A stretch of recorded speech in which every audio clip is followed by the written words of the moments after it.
Everyone in town knew the Miller house was abandoned. It had been empty since the fire 10 years ago. Windows boarded up, roof half collapsed, the front yard swallowed by weeds. On Halloween, kids dared each other to run up the steps, knock once, and sprint away. I'd done it myself when I was 12. But last year, on Halloween night, I swear to you, it wasn't empty. I was walking home from a late shift at the gas station, cutting through Maple Street like I always do. It saves me 10 minutes, though it means passing the Miller house. Usually, I keep my head down, quicken my pace. But that night, I stopped, because the house wasn't dark. Every window glowed with a warm flicker of candlelight. Strings of orange lights traced the porch rails. Plastic gravestones dotted the lawn. Fake skeletons leaned against trees, and a giant inflatable pumpkin swayed in the breeze. On the porch, a full bowl of candy sat waiting. It looked alive, festive, normal. It was impossible. The Miller house had no power. The floors inside were black with soot. The neighbors swore they'd heard animals inside at night. Raccoons, stray cats, maybe worse. Nobody had touched it in years. Yet the smell of burning candles drifted on the air, faintly sweet with melted chocolate. I should have kept walking, but curiosity pulls harder at night. I crept up the front walk. The gravestones weren't the flimsy plastic kind I remembered from childhood displays. They were stone, real, cold to the touch. And the names etched into them weren't silly or fake. They weren't Rip Joe or Here Lies Spooky. They were unfamiliar but sharp, carved with care. One had my last name on it. I told myself I was imagining things, but my fingers traced each letter. The groove was real, my name in stone. I stumbled back and nearly tripped over a skeleton slouched against the porch rail. Its plastic surface felt too brittle, too textured. The joints clicked faintly, as though the breeze was shifting real bone. Just a decoration, I muttered to myself.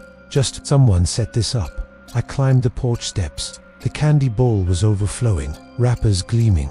I touched one.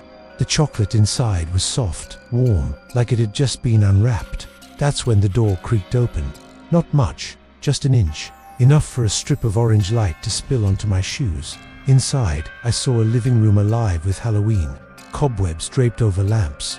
Paper bats hung in neat lines. Pumpkins lined the mantel, each carved with perfect precision. Candles flickering inside. On the coffee table sat another candy bowl, bigger, heavier, piled high. And beyond that movement, the shadow of someone passing down the hallway. My breath caught. Maybe someone had moved in. Maybe the stories about the house were wrong. Hello. My voice cracked. I didn't mean to intrude. I thought this place was empty. No answer. But the shadow shifted again, closer this time, as if someone had stopped just out of sight. The air smelled wrong now, not just candy and wax, but smoke, old smoke, the sour memory of fire. My chest tightened. I should have left. I know that. But I pushed the door open. The warmth hit me first. The house wasn't cold like an abandoned shell. It was alive. The air moved as if with breath. I stepped into the living room. Everything was perfect. The rug unburned, the wallpaper fresh, the cushions plump. It didn't look like a house left to rot. It looked like a house preserved in time. On the mantel, photos in frames caught my eye. I expected the Miller family, maybe smiling Halloween portraits. Instead, I froze. There were photos of me. Me as a kid, wearing a makeshift ghost costume. Me holding a pumpkin in middle school. Me last year, standing outside my apartment, arms crossed, all framed neatly, perfectly placed. My pulse roared in my ears. I reached for one of the photos and the glass burned my fingertips. I dropped it. It didn't shatter, it just warped, as if the image underneath had melted. Behind me, laughter high-pitched, children's laughter. I spun. The room was empty. The pumpkins on the mantel flickered brighter. Their carved grins seemed wider than before. The air pressed against me, thick with heat. I backed toward the door, but it had closed. The knob wouldn't turn. The photos on the mantel had changed. Blackened faces, mouths open in screams, eyes charred holes. And in the center of the room, where the candy bowl had been, there was now a single jack-o'-lantern, larger than the rest.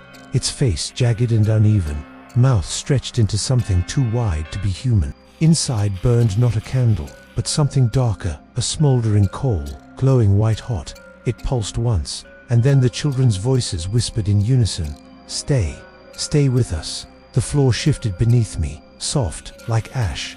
The wallpaper peeled, blackened, the illusion burning away in seconds. Smoke curled from the corners. The house wasn't restored. It was still charred, gutted, destroyed, but only when I saw it fully. The pumpkin's grin split wider. Smoke poured from its eyes. I slammed my shoulder against the door until it burst open. Cold night air rushed in. I tumbled onto the porch, coughing, clawing at my throat.